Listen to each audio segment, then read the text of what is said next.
하나님의 은혜와 사랑 가운데 거하시는 사랑하는 모든 성도님들의 삶과 가정 되시기를 예수님의 이름으로 축복합니다. 오늘 함께 구원을 얻는 믿음으로라는 제목으로 말씀을 듣고자 합니다.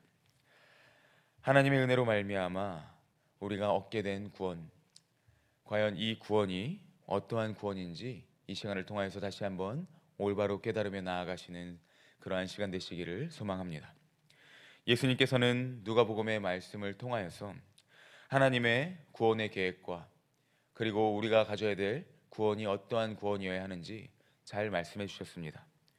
특별히 그리고 예수님께서는 하나님 나라의 원리에 대해서 말씀하시고 계십니다. 누가복음을 큰 틀에서 볼 때 예수님께서는 결국 예수 그리스도로 말미암아 모든 것들이 역전될 것이다, 이러한 역전에 대한 말씀을 많이 해주고 계십니다. 쉬운 예로 우리가 이제 거지 나사로와 부자에 대한 이야기처럼, 거지 나사로는 현세에서 거지처럼 삶을 살고 참 비참해 보이고 초라해 보였지만 그러나 결국 어떻게 되었습니까? 천국에 간 큰 자가 되었고, 이 땅에서 큰 자였던 것 같은 부자였지만 결국 나중에 어떻게 됐습니까? 가장 비참하고 초라한 자가 되었습니다. 예수님께서는 말씀을 통해서 이처럼 역전에 대한 것, 하나님 나라는 우리 눈에 보이는 것이 아니라, 이러한 믿음은 우리 눈에 보이는 것이 아니라 분명히 모든 것이 역전될 것이며 하나님께서 그것을 이루어 가실 것이다, 누가복음 말씀을 통해서 말씀해 주고 계십니다. 자신을 높이는 자는 낮아지고 자신을 낮추는 자는 높아질 것입니다. 예수님은 오늘 이러한 말씀을 크게 두 부류, 어린아이와 부자 관리를 통하여서 우리에게 말씀해 주고 계십니다. 먼저 어린아이와 같은 믿음이 무엇일까요? 예수님께서는 하나님의 나라는, 천국은 이런 자의 것이다 말씀하십니다. 17절에 보면 이렇게 말씀하고 계십니다. 우리 함께 17절 말씀 한 목소리로 읽도록 하겠습니다. 내가 진실로 너희에게 이르노니 누구든지 하나님의 나라를 어린아이와 같이 받아들이지 않는 자는 결단코 거기 들어가지 못하리라 하시니라. 아멘. 시편 말씀의 8편에 보면 8편 2절에서 이런 말씀을 하십니다. 젖먹이와 어린아이들을 통하여서 하나님께서는 사단의 권세, 그러한 세상의 권세를 이기신다. 젖먹이와 어린아이들을 찬송케 함을 통하여서, 그들의 입술을 통하여서 모든 것들을 역전시키실 것을 말씀하십니다. 이것을 조금 다르게 말씀드리면, 젖먹이와 어린아이들, 이런 아이들은 힘이 하나도 없고 연약한 존재라는 사실입니다. 그러나 하나님께서 역사하실 때 하나님의 권능으로, 전능하신 하나님의 능력으로 말미암아 모든 것들이 역전될 수 있다는 사실을 말씀하십니다. 어린아이들은 이처럼 연약한 존재입니다. 이처럼 다윗이 비유를 통하여서 이렇게 연약한 존재이지만 하나님께서 역사하실 때 어떠한 능력이 보이느냐, 예를 들며 나아갈 정도로, 사실 그리고 이러한 성경의 예뿐만이 아니라 우리 성도님들이 다 아시다시피 작은 아이들은, 어린 아이들은 참 연약합니다. 부족하고 또한 의지할 것이 필요한 존재들입니다. 그런데 오늘 성경에서 뭐라 말씀하십니까? 예수님께서 이러한 어린아이들, 어린아이와 같아야 천국에 들어갈 수 있다 말씀하고 계십니다. 어린아이들은 연약합니다. 스스로 판단하기 힘들고요, 스스로 어떠한 것을 결정하기 쉽지 않습니다. 그리고 믿을 때에도 어떻게 믿느냐? 맹목적으로 믿는 존재입니다. 이제 어느 날 저희 집에서 저희 아이가 이제 좀 어린데요, 3, 4살 되었는데요, 갑자기 막 울고 있었습니다. 혼자 앉아서 혼자 이러면서 울고 있어가지고 제가 왜 울어? 하고서 물어봤더니 아빠가 주스를 안 줬잖아요, 이러는 거예요. 주스를 안 줬다고, 생각해 보니까 이게 방금 전이 아니라 한 제가 2, 30분 전에 제가 뭐를 하고 있을 때 저희 아이가 주스를 달라고 했는데 제가 줄게 기다려 하고 있었습니다. 20분, 30분 동안 제가 주스를 줄 것을 확신하고 계속 기다렸는데 저는 안 주고 있었습니다. 그래서 왜 안 주시지 하면서 주스를 왜 안 주지 하면서 계속 울고 있던 것입니다. 아이들은 이처럼 맹목적인 믿음으로 무엇인가를 계속 믿습니다. 주신다고 하면 줄 알고 그렇게 계속해서 믿고 있습니다. 연약한 존재인 뿐더러 또 더불어서 무엇인가를 자신의 계산과 자신의 줏대와 자신의 이성의 안목으로 생각하지 않는 믿음, 바로 그러한 믿음을 오늘 예수님은 말씀해 주고 계십니다. 연약한 존재이기에 늘 완전하신 하나님을 의지하며 나아가는 믿음, 나의 것들로 생각하는 것이 아니라 하나님께서 주신다고 했으면 주시겠지 하는 그러한 믿음, 하나님이 내 아버지이시기에 나의 모든 삶과 나의 모든 인생, 나의 모든 것들 하나님이 인도하실 것이다 하는 굳건한 믿음, 예수님께서는 오늘 그러한 순전한 믿음을 말씀하고 계십니다. 하나님이 누구이십니까? 나의 아버지이십니다. 나를 택하시고 나를 구원하신 아버지께서 나의 삶을 인도해 가신다는 그 아버지를 믿는 그 믿음이 바로 구원을 얻는 믿음이다, 예수님은 말씀하고 계신 것입니다.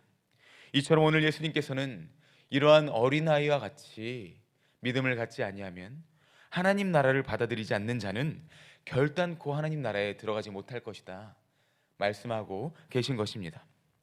날마다 이처럼 어린아이와 같이 믿음으로 하나님을 온전히 믿으시며 그 믿음으로 하나님 나라에 들어가고 이 믿음으로 날마다 기쁨으로 살아가시는 모든 성도님들 되시기를 예수님의 이름으로 축복합니다. 그래서 우리가 오늘 찬양을 하였습니다. 오늘 우리 손주, 우리 가족들, 자녀들 생각하면서 나와 같은 아이 부르셨어요 찬양한 것이 아니라 바로 우리 모든 성도님들이 하나님 앞에서 이러한 나와 같은 어린아이가 되어야 하는 줄로 믿습니다. 이어서 이런 어린아이와는 대조되는 인물이 한 명 나옵니다. 누가복음에서는 부자 관리라고도 하고요, 또 다른 성경에서는 부자 청년이라고도 말합니다. 재물이 많은 청년이라고도 말합니다. 이 부자 관리는 청년은 영생에 대해서 굉장히 많은 그러한 생각이 있었고 호기심이 있었습니다. 영생에 대해서 굉장히 많이 알고 싶었습니다. 다른 복음서를 종합해서 볼 때 오늘 말씀을 보면 이 청년은 어쩌면 이미 스스로 영생에 대한 자신의 스스로의 확신이 있었습니다. 스스로 자신에 대한 그러한 자부심이 있었고요, 나 정도면 영생을 얻을 수 있다 하는 큰 깊은 스스로의 믿음의 확신이 있었습니다. 그래서 이러한 구원에 대한 자신감을 가지고 오늘 이 부자 관리는 예수님께 물어봅니다. 선한 선생님, 내가 어떠한 선한 일을 하여야 영생을 얻을 수 있습니까? 예수님은 이미 사람의 마음을 아시기에 이미 그 부자 관리의 청년의 마음을 아셨습니다. 이 친구가 어떠한 마음으로 나에게 선한 자라 하고 또한 어떠한 마음으로 영생을 얻을 수 있나, 그 질문을 하며 나오는지 이미 아셨습니다. 그래서 예수님께서는 이러한 청년에게, 부자 관리에게 말씀하십니다. 구원은 결코 어떠한 율법으로나 행위로 얻을 수 있는 것이 아니라는 그러한 사실을 알려주시면서 구원은 오직 하나님으로 말미암으며 구원은 오직 순전한 어린아이와 같은 믿음으로 말미암을 수 있다라는 것을 말씀해 주시는 것입니다. 예수님은 그가 아직 부족한 한 가지가 있다고 말씀하십니다. 바로 모든 소유를 팔아서 나눠줘야 된다는 사실입니다. 이러한 말씀을 하시면서 예수님은 그에게 그래서 율법과 관련된 십계명으로 나아가시는 것입니다. 오늘 우리가 함께 읽으셨던 말씀 가운데 예수님은 20절에서 십계명을 말씀하십니다. 십계명에서 5계명에서 10계명에 해당하는 그러한 이웃 사랑에 대한 말씀을 하십니다. 이러한 율법에 대한 것들을 말씀하시면서 너가 이 모든 것들을 지키면서 나아가야 된다. 제가 전에 말했지만 예수님께서는 이미 그 마음을 아셨습니다. 청년은 옳지 않은 마음으로 제가 그 모든 것을 지켰습니다 바로 대답했을 때 예수님이 하셨던 말씀이 바로 너가 그런데 한 가지 부족했다, 한 가지 부족한 것이 있다, 이 말씀을 하신 것입니다. 예수님은 이 사람에게 말씀하십니다. 너가 모든 재물을 팔아서 가난한 자에게 나눠줘라. 이때 이 청년의 마음이 어땠을까요? 참으로 두렵고 떨렸을 것입니다. 분명히 내가 구원 얻는 믿음으로 사는 줄 알았는데 분명히 내가 모든 이웃사랑에 대한 계명들을 잘 지키면서 살아서 영생에 합당한 자인 줄 알았는데, 그것만으로 내가 천국에 갈 줄 알았는데 또 다른 것이 있구나. 재물에 대한 것, 나의 소유에 대한 그 우선순위, 이것들이 나의 삶의 전부인데 이것을 내가 지금 어떻게 팔 수 있을까? 어떻게 다 다른 사람을 줄 수 있을까? 그런 마음에 고민이 있었습니다. 예수님께서는 오늘 이 부자 관리에게 말씀하십니다. 삶의 우선순위에 대해서, 우선순위의 올바른 정립에 대해서 말씀해주고 계십니다. 어린아이에게는 우선순위가 누구입니까? 부모님입니다. 어린아이에게는 우선순위가 무엇입니까? 순전히 부모님을 따르고 부모님께 매달리고 부모님, 할머니, 할아버지께 나아가서 그렇게 달라고 하고 그렇게 믿고 나아가는 것입니다. 오늘 그러나 이 부자 청년, 부자 관리에게 부족했던 것이 있었다면, 많은 것들은 그가 소유하고 하나님의 계명들은 지켜 싸운데 삶의 주인은 정작 자신이었습니다. 삶의 주인이 하나님이시고 예수 그리스도가 아니라 자신이었던 것입니다. 세상의 것들이 우리의 삶의 주인의 자리에 있었을 때 그것은 잠시 잠깐의 만족을 줄 수 있으나 그것이 우리에게 하나님 나라를 들어가게 할 수는 없고요, 그것이 우리에게 영생을 줄 수는 없습니다. 세상의 만족과 세상의 기쁨, 우리가 자녀를 교육하는 데 있어서, 가정을 돌보는 데 있어서 세상의 방법으로 또 우리의 지식만으로 교육하고 돌볼 때 그것이 잠시 잠깐의 성과를 보일 수 있고 눈앞의 성과를 갖다 줄 수 있으나 그것이 하나님 나라를 들어가게 할 수는 없고 그것이 영생을 줄 수는 없는 것입니다. 우리는 그것들로부터 구원을 받을 수 없습니다. 오늘 부자 관리는 너무나도 큰 부자여서 근심하며 돌아갔다 말씀하고 있습니다. 오직 예수 그리스도를 주로 시인하며 나의 주님과 구주로 영접하는 삶은 나의 주, 나의 하나님으로 고백하며 날마다 하나님만이 나의 모든 것 되십니다.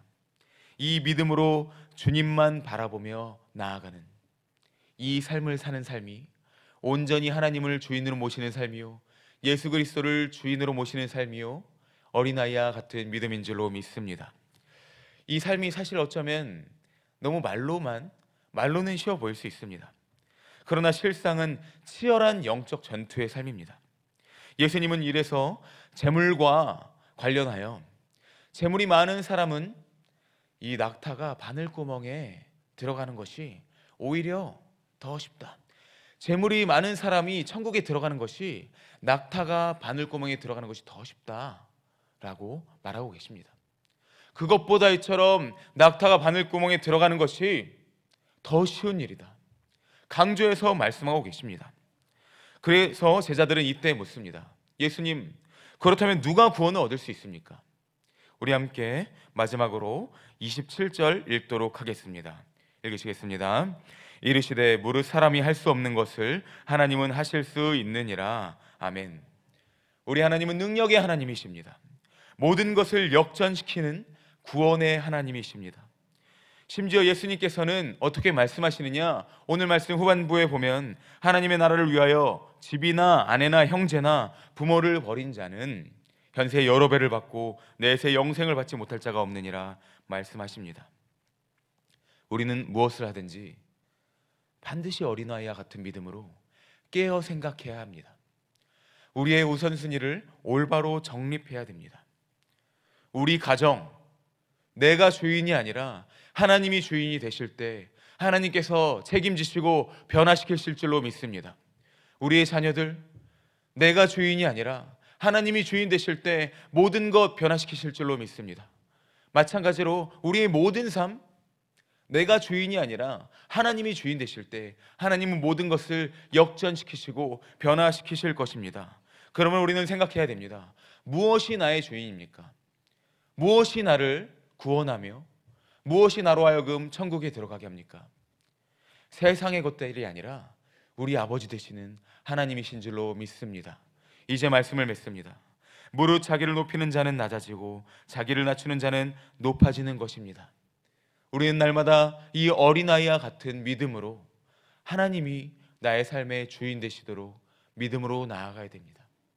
오늘도 이 믿음을 살아가시는 가운데 구원을 얻는 믿음이 더 이상 물질이 아니요, 이 세상의 것들이 아니요, 오직 하나님만이 나의 인생의 주이시고 우리 가정과 우리 자녀들, 우리 자손들의 주인이심을 믿으시며 오직 하나님만 붙드시며 이 온전한 믿음, 순전한 믿음으로 살아가시는, 오직 하나님만 붙드시는 사랑하는 모든 성도님들 되시기를 예수님의 이름으로 축복합니다. 아멘. 함께 기도하겠습니다. 사랑의 하나님, 감사합니다. 오직 하나님만이 우리의 주가 되시고 오직 하나님만이 우리를 구원하시는 은혜의 주라는 사실을 날마다 믿으며 나아가길 원합니다. 하나님께서 우리를 믿음의 사람으로, 믿음의 백성으로 부르신 줄로 믿습니다. 하나님, 구원받은 성도는 어떠하든지 날마다 믿음으로 나아가며 믿음으로 하나님을 의지하는 삶을 살아가야 하는 줄로 믿습니다. 오늘 하루를 살아갈 때에도, 평생을 살아갈 때에도 날마다 우선순위를 올바로 정립하며 믿음으로 하나님만 바라보는 모든 성도님들의 삶이 될 수 있도록 성령께서 역사하여 주시옵소서. 하나님, 이 시간 기도합니다. 1,000번째의 예물로 나오신 성도님들이 있습니다. 그 손길 가운데 함께하여 주시고 드려진 마음과 정성, 물질 가운데 역사하여 주사 모든 것 하나님의 뜻대로 사용되어지고 모든 것 하나님의 나라와 하나님의 이름이 높아질 수 있도록 사용되어지게 하여 주시옵소서. 또한 그 손길 가운데 함께하여 주사 하나님 물질의 축복, 하나님 기도 응답의 역사를 이루어 주시옵소서. 우리 성도님들 이 시간 기도의 제목들을 가지고 나오셨습니다. 하나님께서 들어주시고 응답하여 주시고 응답의 놀라운 역사가 일어나는 시간 될 수 있도록 그 가정과 자녀들, 자손들 가운데 주여 복의 복을 더하여 주시옵소서. 우리 이 시간 한 목소리로 기도하시며 나아가시도록 하겠습니다. 기도하실 때 하나님의 능력 구하시며 어린아이 같은 믿음으로 주님의 이름 한번 부르고 함께 기도하며 나아가도록 하겠습니다. 주여, 주여 아버지 하나님, 주여 아버지 하나님 하여 주시옵소서. 주여 아버지,